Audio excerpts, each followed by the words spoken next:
But in one moment, some laboratories discovered that they can produce a synthetic cocaine. Synthetic cocaine means that you don't need coca leaves to produce cocaine. And the first one was procaina. Procaine, I think that is in English. And here begins one war against companies. And it was interesting that here comes Peter Fonda. Peter Fonda was a banker, but more than a banker from the United States, was the president of the pharmaceutical in the United States, and came in 1945, I think, and to do a research about coca leaves. And he came for 2 months with a French guy, with another from Hungary. Nobody speaks very well Spanish, worst, they don't talk nothing about Indian language.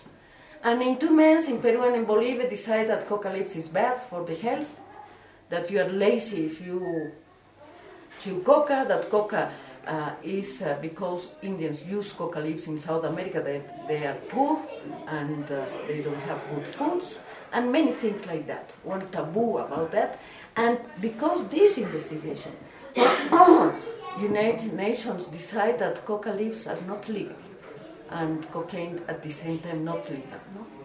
And all the market, medicine market, now is full of synthetic cocaine. Everything that finish in cane, procaina, procaina, novocaina, lidocaina, roxicaina, there are thousands. There are synthetic cocaine. And cocaine so was out of medicine too, not completely. Still now, United States and some countries can produce cocaine from coca leaves for medicine. No? United States has the most, with one enterprise from Coca-Cola, no? Called Stefan Chemical. At the same time, coca, nobody cares about coca, nobody cares about Indian, right? In all the world, nobody knows, in Bolivia too, the racism in Bolivia is very big. So, because coca is not only important for medicine. Coca, it's true that Indians use in many things in traditional medicine, but coca leaves means more than medicine in Andean culture. No? In Andean culture, really is the middle of the center of this culture.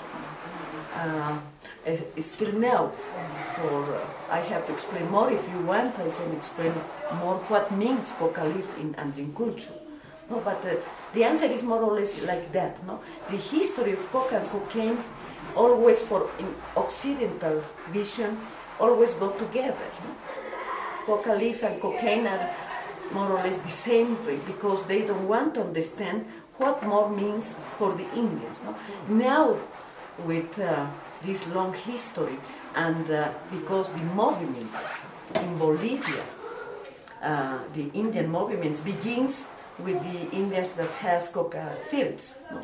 Evo was the leader of, but it was the beginning of this movement. This movement was a defensive movement against the United States that is trying to cut all the coca leaves. The goal of this war against drugs in South America is coca zero. Huh? But in Bolivia, because there are a lot of Indians, this movement grows. And not only begins with this movement, defending coca fields, but grows more and more in all the Indian movements. No? And it's the way that Evo Morales is a president. No? Evo has been, like you said, a very strong supporter of the coca. And in the last few years, we've seen a lot of changes that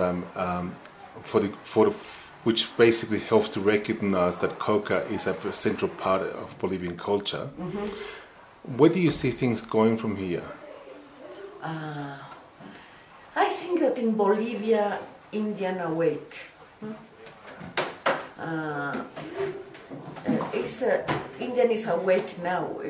I saw It's like for 500 years, Indians were sleeping in the social aspect, in the political aspect, because the oppression, because of the colonialism, etc. But now the Indian awake, no? And want a change, want a space in this society, no? Because still now Indians were like ciudadano de quinta. I don't know how to say that. Second-class citizens. Yeah, no. So Indian awake, and it's not possible that dreams again, no? Sleep again. It's not possible.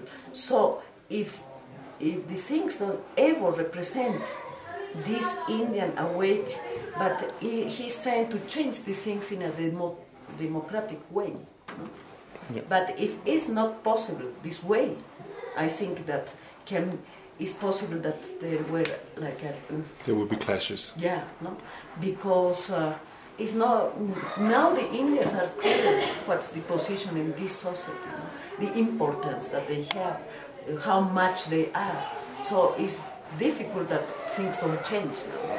So it's like Indians are pushing, no? To change things, and with the new constitution, for example, is a very important change for Bolivia and for the Indians especially. And it's interesting, the new constitution, no? Because it's really like the new rules of the game of the society. No? And in these new rules, is trying to do more fear. No? That I imagine redistribution, I don't know how to... The redistribution of... Yeah. No, so with this new constitution, things are changing very... the change is more quickly. Rapid. Yeah. And it's a very important step for the change. And a very serious important step for the indigenous people in Bolivia. Yeah, of course. Yeah. And in South America, because we don't have to forget that in South America there is a lot of Indians. For me was very important what happened, for example, all the moments, but especially when Evo was president. How many Indians from all South America came here, no? And all the chiefs says you are our hope. No? It's like with Bolivia, it's beginning a change in that way. No? And I'm very glad because that, no? Because I don't think that Indians have to be a part of this society. I think that Indians have more to give to the actual society. No? Mm. There are things that with Coca Leaves I can understand. No?